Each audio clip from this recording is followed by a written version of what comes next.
தம்மை போலவே நம்மையும் மாற்ற சித்தம் கொண்டுள்ள ஆண்டவராகிய இயேசு கிறிஸ்துவின் நாமத்தில் உங்கள் யாவருக்கும் என்னுடைய அன்பின் வாழ்த்துக்கள்.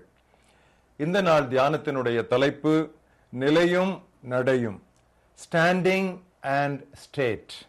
வாசிக்க வேண்டிய பகுதி 1 யோவான் 3ஆம் அத்தியாயம் முதல் 9 வசனங்கள்.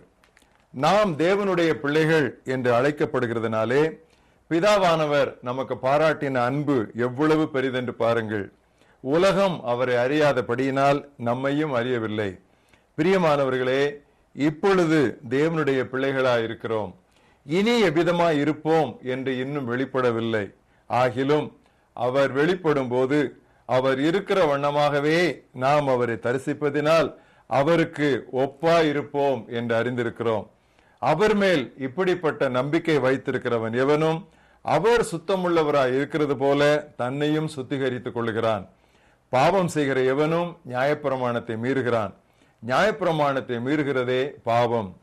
அவர் நம்முடைய பாவங்களை சுமந்து தீர்க்க வெளிப்பட்டார் என்று அறிவீர்கள். அவரிடத்தில் பாவம் இல்லை. அவரில் நிலைத்திருக்கிற எவனும் பாவம் செய்கிறதில்லை. பாவம் செய்கிற எவனும் அவரை காணவும் இல்லை, அவரை அறியவும் இல்லை.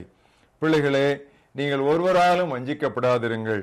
நீதியை செய்கிறவன் அவர் நீதி உள்ளவராய் இருக்கிறது போல தானும் நீதி உள்ளவனாய் இருக்கிறான். பாவம் செய்கிறவன் பிசாசினால் உண்டாயிருக்கிறான். ஏனெனில் பிசாசானவன் ஆதி முதல் பாவம் செய்கிறான். பிசாசின் செயல்களை அழிக்கும்படிக்கே தேவகுமாரன் வெளிப்பட்டார். தேவனால் பிறந்த எவனும் பாவம் செய்யான், ஏனெனில் அவருடைய வித்து அவனுக்குள் தரித்திருக்கிறது. அவன் தேவனால் பிறந்தபடியால் பாவம் செய்ய மாட்டான். மனப்பாட வசனம் 1 யோவான் 3ஆம் அத்தியாயம் 2ஆம் வசனம். ஆண்டவர் தோன்றும் போது நாம் அவரை போல் இருப்போம். We know when he is revealed we shall be like him. பரிசுத்தமாகுதல் என்பது பல இடங்களிலும் பல விதமாக புரிந்து கொள்ளப்படுகிறது. தேவனுடைய வார்த்தையை பொறுத்த அளவிலே பரிசுத்தமாகுதலை நாம் 3 நிகழ்வுகளாக 3 events புரிந்து கொள்ள வேண்டும். முதல் நிகழ்வு ஒரு குறிப்பிட்ட வேளையில் கிட்டும் அனுபவம். It's a crisis experience. அடுத்தது நெடுகவே நடந்து கொண்டிருப்பது. that's a process. முடிவானதும் முதல் அனுபவம் போல ஒரு குறிப்பிட்ட வேளையில் நடப்பதாகும். that's again a crisis. இந்த 3ஐயும் நாம் வரிசை கிரமமாக நாம் பார்ப்போம். நாம் நீதிமான்கள் ஆக்கப்படும் வேளைதான் பரிசுத்தமாகுதலின் முதல் படி. அதைத்தான் ஜஸ்டிபிகேஷன் என்று நாம் சொல்லுவோம். நீதிமான் ஆக்கப்படுதல். பாவி ஒருவன் கடவுளிடம் திரும்பி சிலுவையில் கிறிஸ்து முடித்து விட்டதை நம்பும் போது அது நிகழ்கிறது. அவன் அந்நேரமே உடனடியாக தூய்மையாக்கப்படுகிறான். he is instantly made holy, cleansed. அவனது சொந்த நீதியான கந்தையான உடைகளுக்கு பதிலாக ரட்சிப்பின் அலங்கார ஆடைகள் அவனுக்கு உடுத்தப்படுகின்றன. கடவுளின் பார்வையில் இனி அவன் பாவி அல்ல. அவருக்கு பிரியமான குமாரனுக்குள் முழுவதும் ஏற்றுக்கொள்ளப்பட்ட பரிசுத்தன்.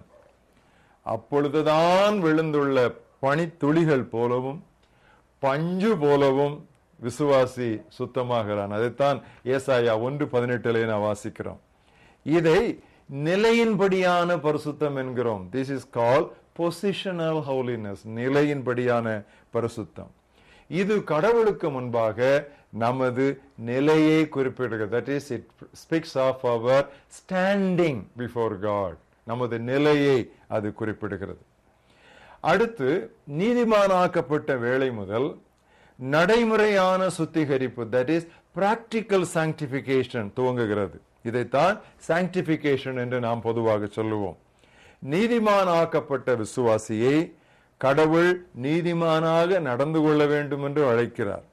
பரிசுத்தவான் பரிசுத்தமாய் நடக்க வேண்டும்.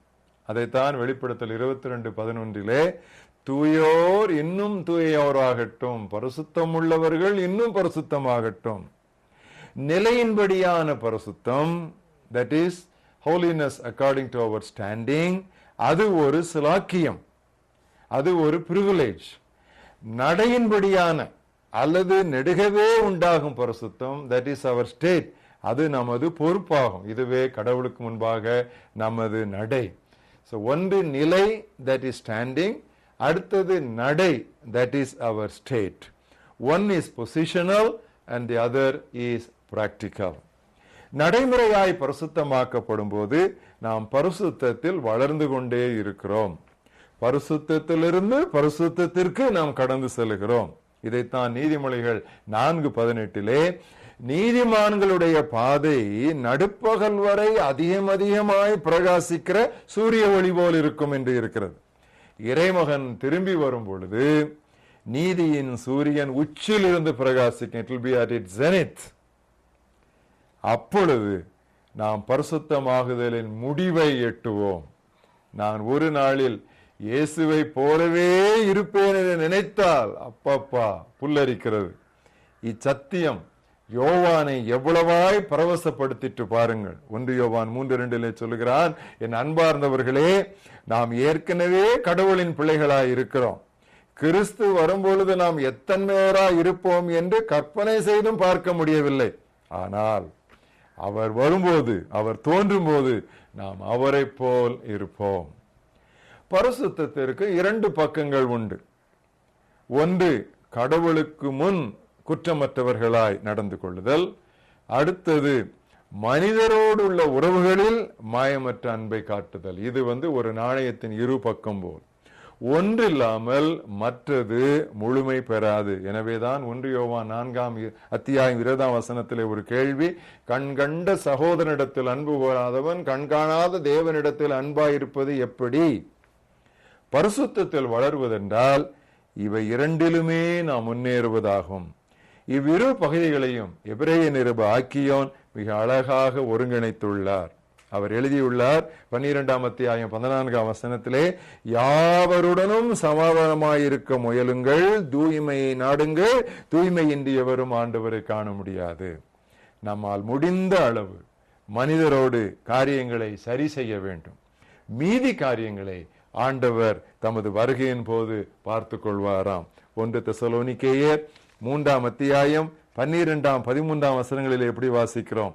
நாங்கள் உங்களிடத்தில் வைத்திருக்கிற அன்புக்கு ஒப்பாய் நீங்களும் ஒருவரிடத்தில் ஒருவர் வைக்கும் அன்பிலும் மற்ற எல்லா மனுஷரிடத்திலும் வைக்கும் அன்பிலும் கர்த்தர் உங்களை பெருகவும் நிலைத்தோங்கவும் செய்து இவ்விதமாய் நம்முடைய கர்த்தராகிய இயேசு கிறிஸ்து தமது பரிசுத்தவான்கள் அனைவரோடும் கூட வரும்போது நீங்கள் நம்முடைய பிதாவாகிய தேவனுக்கு முன்பாக பிழையற்ற பரிசுத்தமுள்ளவர்களாய் இருக்கும்படி உங்கள் இருதயங்களை ஸ்திரப்படுத்துவாராக. என்ன அழகாக இவர்கள் இந்த தத்துவத்தை புரிந்திருக்கிறார்கள்.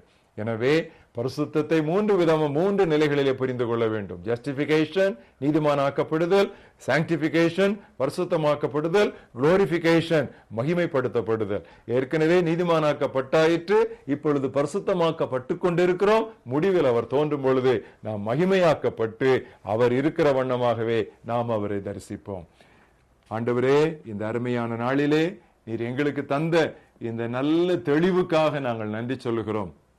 பரிசுத்தத்திலிருந்து நீர் எங்களை பரிசுத்தத்திற்கு படிப்படியாக நீர் வளர்ப்பித்துக் கொண்டு இருக்கிறதற்காக நாங்கள் நன்றி சொல்லுகிறோம்.